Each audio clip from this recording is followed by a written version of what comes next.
Hero Academia possède bon nombre de personnages qui mériteraient leur propre vidéo tant certains sont excellents, attachants ou détestables. Parmi toute la ribambelle de personnages qui alimentent ce manga, pourquoi ai-je choisi de parler de celui-ci en particulier? Eh bien c'est très simple, car ce personnage dont nous allons parler aujourd'hui représente à lui seul l'un des plus gros problèmes de la fanbase de l'œuvre de Kohei Oroshike. Il est inutile de faire davantage de suspense vu que vous avez vu le titre de la vidéo. Aujourd'hui on enfile casquette et bottes pour pouvoir parler de Kami Utsushimi.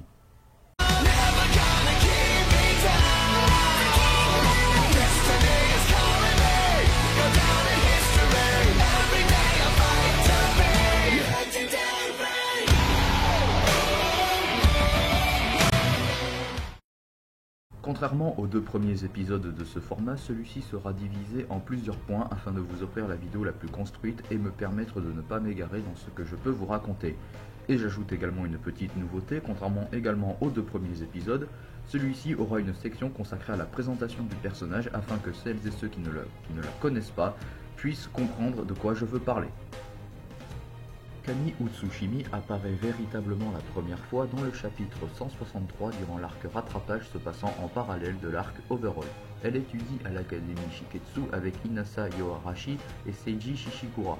Elle possède l'alter glamour lui permettant de créer des illusions basées sur les désirs de la personne inhalant le gaz émanant de sa bouche. Et à travers ce résumé, je viens de vous raconter l'entièreté du personnage, en même pas 2 minutes. Effectivement, comme pour beaucoup de personnages dans ce manga, Kami est relégué au troisième plan. Mais pourtant, contrairement à certains tombés dans le néant et l'oseillerie totale, ce personnage a su obtenir une certaine popularité. Et c'est une transition toute trouvée pour aborder le deuxième point de cette vidéo.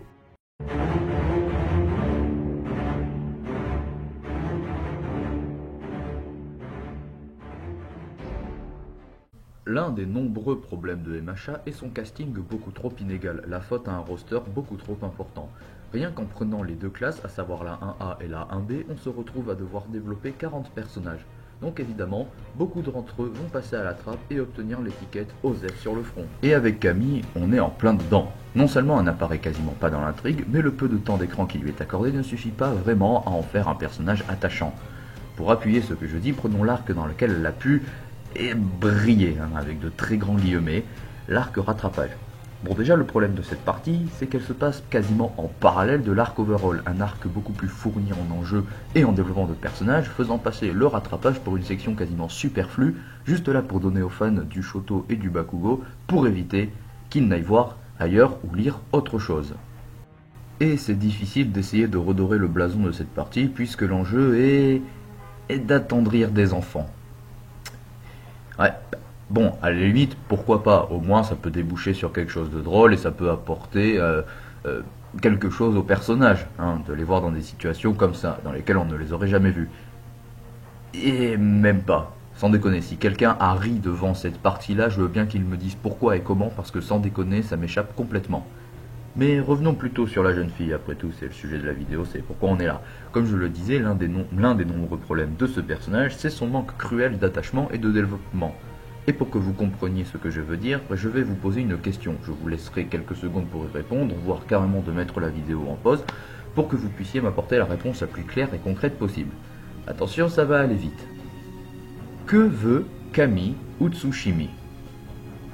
Si tu as répondu être une super-héroïne, permets-moi de te dire que tu es extrêmement perspicace. Non, ce n'est pas vrai. La réponse c'est simplement, on ne sait pas. On n'a aucune idée des raisons qui poussent Kami à vouloir devenir une héroïne. On ne sait rien d'elle si ce n'est son alter et son nom. Donc nous, en tant que spectateurs, on n'a aucune raison d'être impliqués dans ce qu'elle fait. Et encore moins d'en avoir quelque chose à foutre s'il lui arrive quelque chose. D'autant plus que je rappelle qu'elle a été attaquée et droguée par Himiko, et que cette dernière a ensuite usurpé son identité.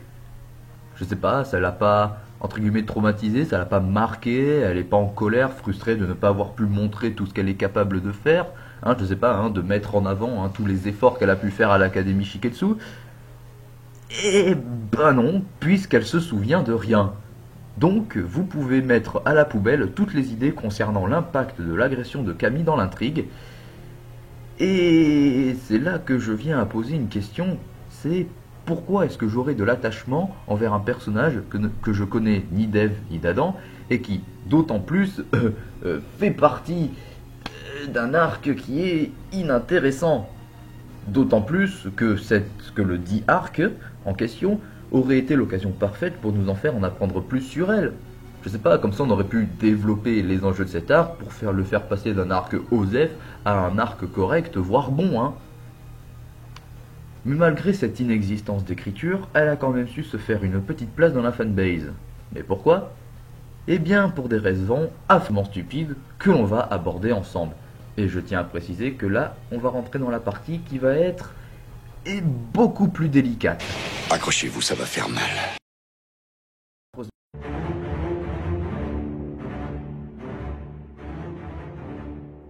Très sincèrement, je pourrais m'arrêter là. Mais je préfère poursuivre afin de créer un déclic dans l'esprit de certaines personnes. Et quand je dis ça, je ne vise personne, croyez-moi ou non. Je lui ai laissé le bénéfice du doute quand on a véritablement vu Camille la première fois. J'espérais que la vraie soit à des années-lumière de ce qu'on a pu nous présenter durant l'arc d'obtention de permis provisoire. Mais malheureusement, la vérité m'est arrivée en pleine gueule avec la subtilité d'un Wizen géant. Ce personnage n'existe que pour son cul. Et là, vous allez me dire, t'es vraiment con, c'est pas la première fois dans un manga que l'on voit des personnages sexualisés, de quoi tu te plains? Oui, c'est vrai.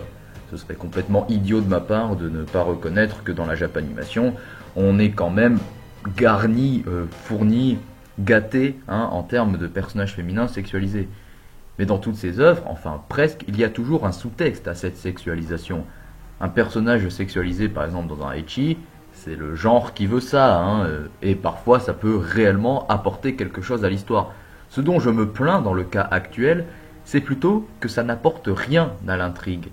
Et quand on écrit une histoire, le moindre de nos choix doit avoir un but et servir le récit de quelque manière que ce soit. Que ce soit pour la chose la plus superflue ou la plus importante. Plutôt que de prendre une autre œuvre pour illustrer ce que je veux dire, on va rester plutôt focalisé sur l'œuvre de Koei. Un personnage sexualisé mais dont l'érotisme est justifié dans l'œuvre dont on parle aujourd'hui, c'est Midnight. C'est le seul personnage du manga qui peut légitimement être mis en scène de façon sensuelle ou érotique, simplement parce que c'est ce que le personnage est censé être.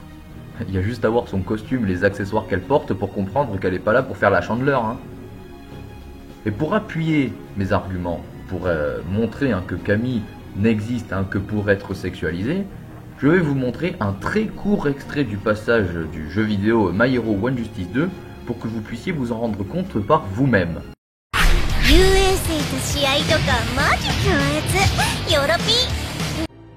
Pour moi, ceci est la preuve ultime qu'elle n'est là que pour vendre et non pour être un personnage profond et attachant.